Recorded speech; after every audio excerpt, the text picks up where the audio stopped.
Salut à toutes et à tous, bienvenue à tout le monde. J'espère que vous allez bien. Avant de commencer, je voulais remercier tous ceux qui se sont abonnés et tous ceux qui regardent mes vidéos. Alors j'espère que vous allez tous bien, bon depuis 48 heures, hein, puisque vous avez remarqué que je sors à peu près maintenant une vidéo tous les 48 heures. Parce que du coup, sinon je suis super en retard sur l'actualité, on va dire, malgré que je sois très en retard sur l'actualité, mais bon. Il va piano va sano, comme on dit. Moi, je sais pas ce que ça veut dire, mais... Alors, aujourd'hui, nous allons faire fait divers. Et nous allons commencer par, alors là, je vais faire attention à ce que je vais dire, masque du goût, on va YouTube. Donc, je vais dire tout le contraire de ce que je dois dire. Au moins, comme ça, on n'aura pas de soucis. Alors, 20minutes.fr, cyberharcèlement. Elle sera pour toi cette guillotine, un médecin victime d'un raid numérique sur Twitter. Après un tweet sur la pénurie d'amoxicilline. Franck Claro, alias le doc, médecin très actif sous Twitter. Oui, donc c'est-à-dire très bon médecin. Ah, voilà. Très très bon médecin, très actif sous Twitter. Oui, oui, oui. Ben, ils le disent, hein. Donc, je répète. Après avoir répondu sur le ton de l'humour à un tweet sur la pénurie... Ah oui, parce que c'est rigolo. Eh oui, c'est rigolo. Ben oui, c'est rigolo, les gars, enfin. Vous avez pas d'humour, hein, décidément. Hein. Alors... Légiste, médecin légiste. Ah, ben c'est parce qu'il a trop l'habitude de s'occuper de gens qui parlent plus, en fait. Et radiologue à Rouen a reçu des centaines de messages. Il est médecin légiste et radiologue à Rouen et il est très actif sur Twitter. Ah ouais, bonjour les autopsies, ouais. Depuis le début de l'épidémie, ce spécialiste figure de la vulgarisation scientifique sur son compte Twitter est devenu la cible des anti-vaccins. Alertant sur la hausse du cyberharcèlement. Bon, on n'était pas loin, cyberharcèlement. Elle sera pourtant cette guillotine depuis plusieurs jours, c'est un faux de message d'insulte. Ah ouais, c'est quoi, hein? Ouais, mais alors, attends. Qu'est-ce qu'il a dit? Je viens de faire 3 pharmacies pour acheter de l'amoxicilline pour enfants. Ils me disent tous pénurie nationale. On retourne au Moyen-Âge pour tout. Alors, le légiste radiologue, figure de... Oui, d'accord. Poste... Alors, je me souviens bien de la première pénurie d'amoxicilline vers 1350. Déjà, les usines avaient des soucis. Ah, c'est rigolo. Eh oui, non, mais ouais, écoutez, attendez, ah, on peut pas tous avoir le même humour, hein, ah oui. C'est vrai qu'on meurt pas hein, d'une infection. Ah non, non, non. Bon non, c'est pas grave, on fera un petit vaccin. Ah oui. Informer ne mérite pas la pendaison. Mais informer, là tu n'as pas informé en fait, tu as fait de l'humour sur un truc qui est pas rigolo, c'est tout. Voilà. Hein. Mais forte de 80 000 abonnés, Béatrice Rosen lance malgré elle un cyberharcèlement d'ampleur. Ah oui, non, mais parce que tu n'as plus rien le droit de dire en fait. Sac à merde de la médecine. Oula, ouh. Alors attendez. Un pipe est un pervers, corrompu par Pfizer, Moderna et compagnie, un odieux vassal des laboratoires pharmaceutiques. Ah ouais, on se lâche un peu à ce moment. Ce sont des centaines de messages. Ah ouais. C'est un handicapé sur chaise roulante. Il en veut à la vie, donc il se... Pourquoi c'est un handicapé? C'est un handicapé? Il est handicapé? Non, non, mais sérieux, il est handicapé? Ah ouais? D'accord. Ah bah... Ah, j'ai pas juré, ouais, sur la dernière version, hein, franchement. Hein, parce que quand tu es comme ça, ouais... C'est sûr que tu as peut-être des soucis un peu de... Tu vois, de vie en société, quoi, tu vois. J'essaie de protéger les gens. D'accord? De leur expliquer ce qui est préférable selon les données de la science. Non, d'une certaine science. Il y a plusieurs sciences, chérie. Informer n'est pas un crime. Non, mais mal informé, ça peut l'être. Ça ne mérite pas la pendaison ou la guillotine. Eh ben, c'est-à-dire, comme tu as dit, en 1350, peut-être bien. Eh oui, tu vois, comme quoi on peut te retourner ton humour. Tu as vu? Eh oui, peut-être à 1350, tu t'y serais passé, tu vois. Mais bon, là, du coup, on est en 2022. Tu te contenteras d'insultes sur Twitter, tu vois. Alors, on est devenus des collabos, explique Jérôme Marty, médecin généraliste et chroniqueur sur les plateaux. Ah non, pardon, et président de l'Union française pour une médecine libre. Ah oui, toi, tu es libre, toi. Il est libre, Max. Il y en a même qui disent qu'ils l'ont eu volé. Ouais, je connais toutes les chansons aussi. Ouais, non, mais pour vous dire que un truc, vous savez, je parle de la science et je me moque de la science. Mais vous savez que à 12 ans, à côté de mon lit, il y avait Cosmos de Carl Sagan. Vous savez, le gros truc là. ouais, comme ça, je vais pas tenir. En plus, chaque fois, je m'endormais, je me le prenais sur la tête, vous voyez. Eh ben voilà, moi je lisais ça, vous voyez. Je lisais le monde des invertébrés. Je lisais le monde des... j'en sais rien, des oiseaux, vous voyez. Enfin bon, c'était ça que je lisais au collège, vous voyez, chez moi. Voilà. Donc la science, enfin, ça va, je suis pas une blonde sur internet qui lit des articles d'une façon un peu humoristique et décalée. Et j'avais un cerveau. Bon, je l'ai toujours. Oui, fallu à deux, mais je l'ai toujours. Alors, crise de l'énergie. Un bailleur remplace les radiateurs par des data centers et chauffe gratuitement ses locataires. Non, c'est bien. Non, ça, les ondes électromagnétiques, non, là, il n'y en a pas. Eh non, non, non, oulala. Là, c'est bio. Eh oui, oui, oui. Non, non, l'autre, elle va finir, elle va entendre des splits. Ah, vous savez, elle va finir split. Ouais, ouais. Les locataires les déclenchent quand ils le veulent et sont remboursés tous les mois de la consommation électrique. Ah ouais, ben, j'aimerais pas avoir une data center dans mon... Mon Dieu. Qu'est-ce qu'on ferait pas pour économiser de l'électricité? Alors, ah, c'est bien.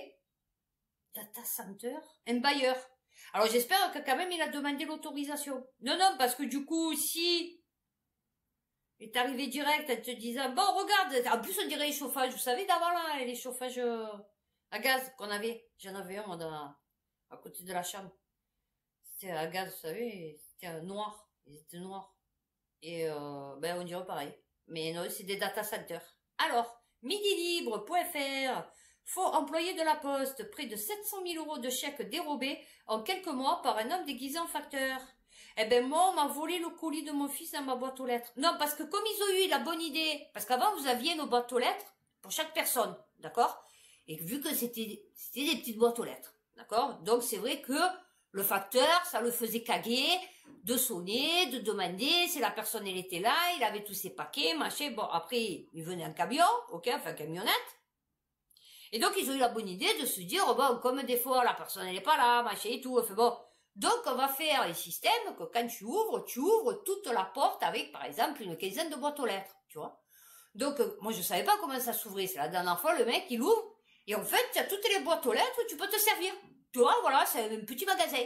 Et donc, mon fils, il avait commandé pour 100 euros d'habits, vous voyez, pantalon, machin et tout. Alors déjà, la dernière fois, il m'avait volé les œufs. Non, parce que j'avais oublié les œufs dans mon scooter. Donc, comme je devais faire une course, je les avais mis dans mon boîte aux lettres pour pas remonter chez moi. Je suis allée faire mes courses, et quand je suis revenue, les œufs, ils y étaient plus. Bon, ça faisait 3 semaines qu'ils étaient dans le scooter en plein cagnard. Donc, je pense que celui qui les a mangés, ouais, ça a dû être compliqué pour lui après. Mais bon, comme quoi, le karma. Donc, on m'a déjà volé les œufs. Et ben là, on lui a volé le sac d'habits. Voilà.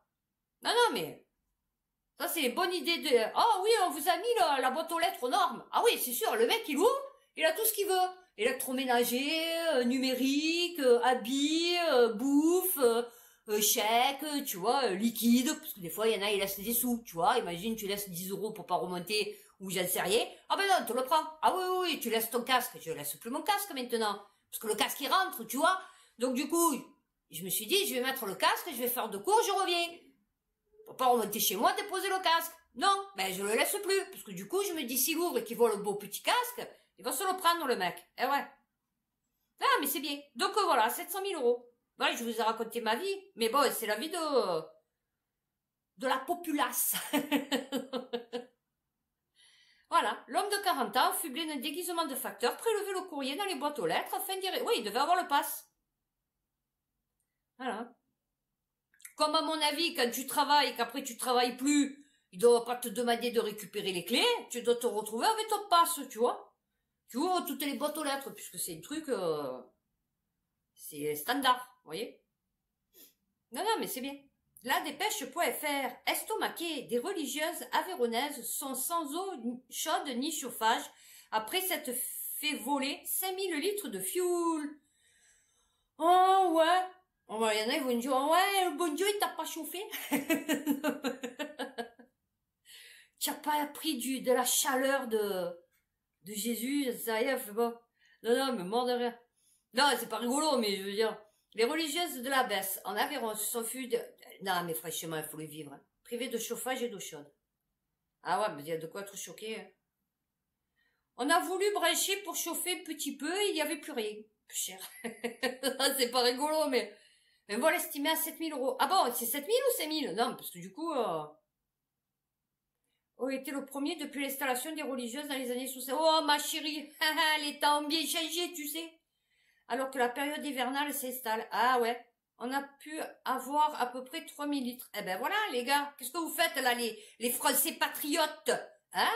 Les petites sœurs des religieuses de la baisse en Aveyron.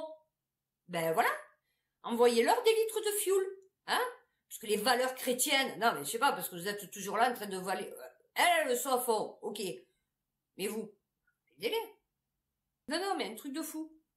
France 3 région.france-tv-info.fr. Plus long, ça serait mieux. Alors, le fusil géant de la Première Guerre mondiale découvert par les gendarmes ne sera pas détruit à l'issue de la collecte d'armes. Heureusement. Non, mais attends, s'il te plaît. Le truc, le fusil géant de la Première Guerre mondiale. Ah ouais, il est gros, hein. Un autre tank Gewehr M1918 pour des fusilophiles. Anti-char de fabrication allemande. Ah, même là, c'était pas du bon côté. D'accord.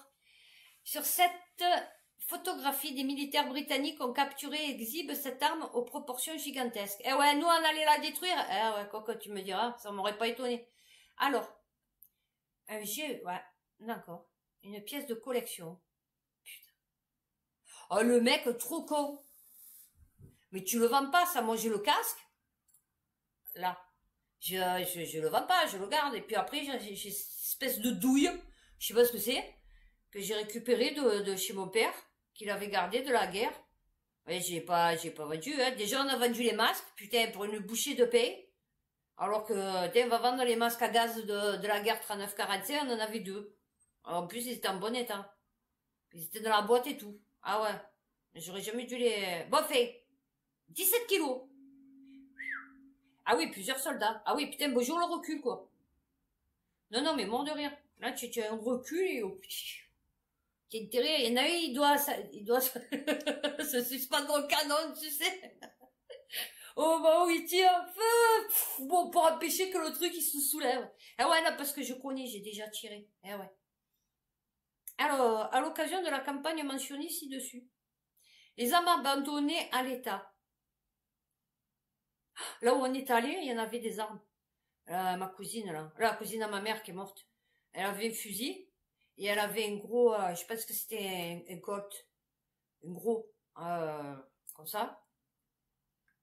Mais gros, le truc comme ça, lourd et vraiment gros. Donc je pense que c'était un Colt. Mais le truc il était cassé, vous savez le chien.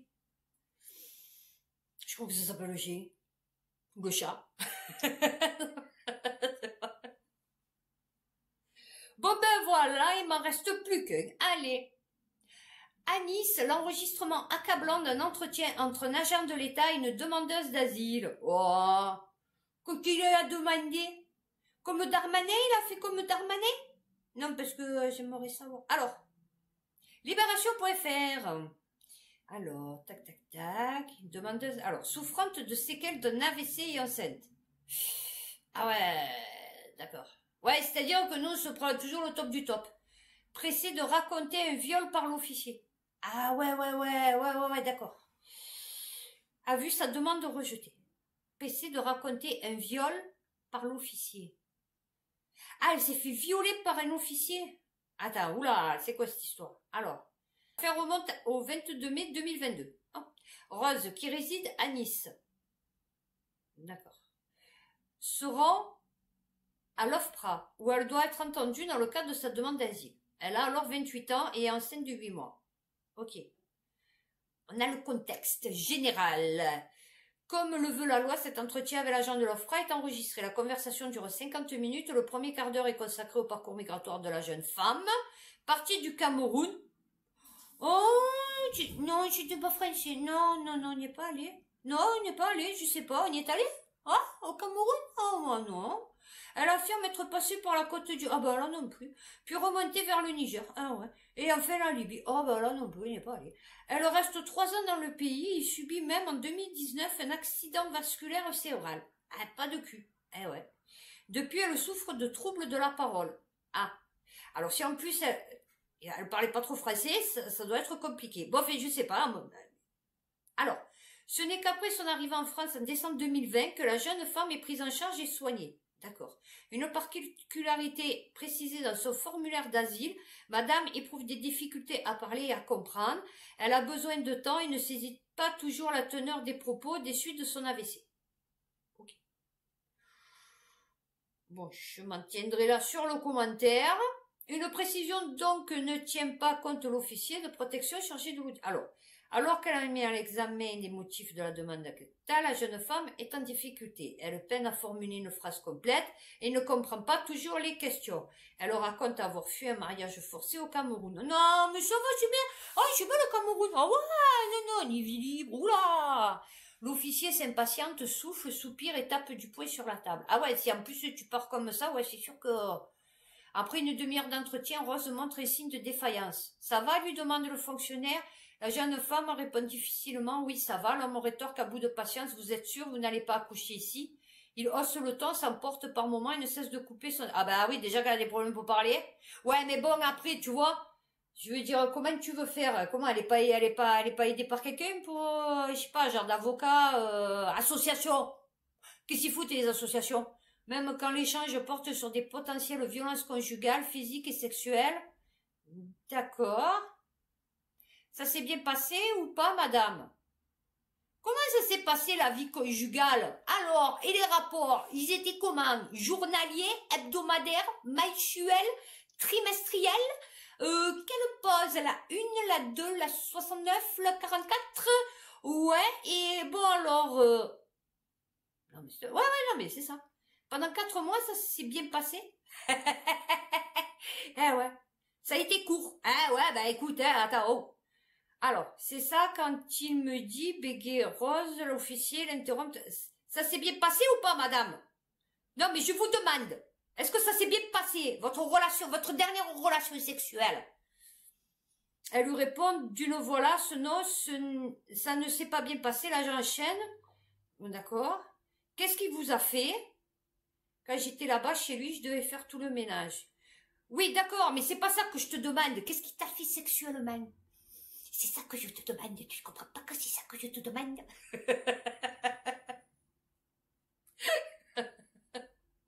Non, mais c'est ça. Alors, qu'est-ce qu'il vous a fait? Vous a maltraité? Vous avez eu des rapports sexuels avec lui? Hein? Tu as aimé? C'était violent. Non, mais s'il te plaît. Que des trucs sexuels. Non, mais mort de rire.